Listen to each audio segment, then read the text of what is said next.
let's talk about the two guys who aren't signed. Konnan, Shane Douglas. Shane in particular has some real hurt feelings. He supposedly, he's with all these guys on the WCW faction, the Revolution, and they had all sort of made this pact that we're all going to go together.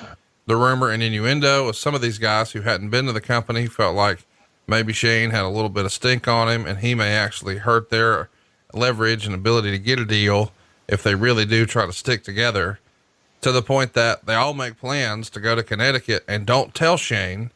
And when Shane hears about it, he calls Malenko's cell phone. Malenko denies it and says, no, I'm at my brother's in Florida. But then he knows what hotel that the company would put talent up. So he calls the hotel, and sure enough, all four have reservations there. Even when he tries to press Malenko on it, Malenko still kayfabes him because Vince and JR allegedly had told him to keep it quiet. So ultimately Shane doesn't wind up coming in ever again for the company. And a lot of people want to know, hey, what's up with that? Everybody made some sort of comeback, whether it was the Ultimate Warrior or it was, Bret Hart. Anybody who left on bad terms still found a way to sort of mend those fences and get back. Shane Douglas feels like the exception to that. Why would that be? Well, I think he got bad advice from his lawyer. First of all, he didn't sign his release. And if he's still under contract, Conrad, I can't go talk to him officially about a deal. If you're unencumbered, as the other guys were, because their lawyer didn't give them that advice, so they became free agents, immediate free agents, and we grabbed them up. I believe, and at least this is what I would have done. I would have signed Shane Douglas in a heartbeat, but I can't do a damn thing until he's released, until he's free and clear to go. I think he got some bad advice. And the thing about Shane, and I'm sure he still gets his feathers ruffled with this whole endeavor. I'd like to say, hey, look, I've been pissed off at different things in my career as well. And some were rightfully so deals, and some were not. Some were my ego deals. But I like Shane's game. He's talented, but I think his biggest enemy was him sometimes. He's a very intelligent guy. And sometimes those intelligent guys, go down a road that they don't need to be traveling, and they get too damn far down the road and they can't turn around. I think that's kind of what the situation here was. He was very outspoken about his negativity for WWE at various times. He didn't do himself any favors, but when the time to strike was when the other guys were getting their releases and coming in, and I fully believe that between their endorsement and mine, that Vince would wanted me to hire him. It just didn't work out. It is unfortunate. He had a very lousy experience the first time as Dean Douglas, and that was bullshit. That was not his fault, but it was, he was not, he wasn't popular with the other kids, so to speak.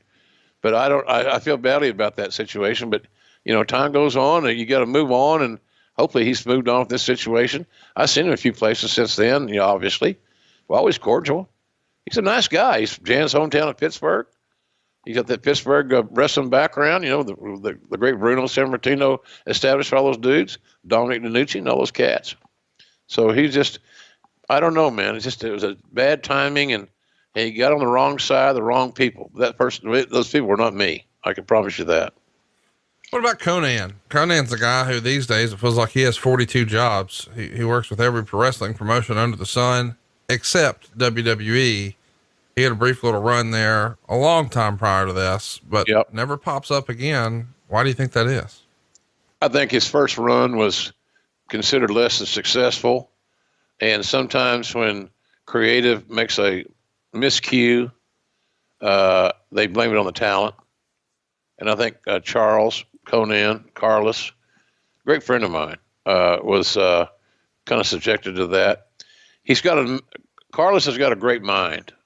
He's very, very intelligent. His father's a lawyer, and he's a great liaison. If you want to be diversified and you're going to increase your Latino populace in your company, it's hard to beat him as your guy to talk to talent and work out finishes and things of that nature. But that's a story there. I just think that his first deal, was the mass deal he had, I don't know, it didn't work. And so instead of just saying, well, it was an ill-fated idea, the talent did his job, we just didn't do ours. I never heard that discussion made in that regard. So, and WWE missed a good guy there. They missed a guy that could have been a real contributor.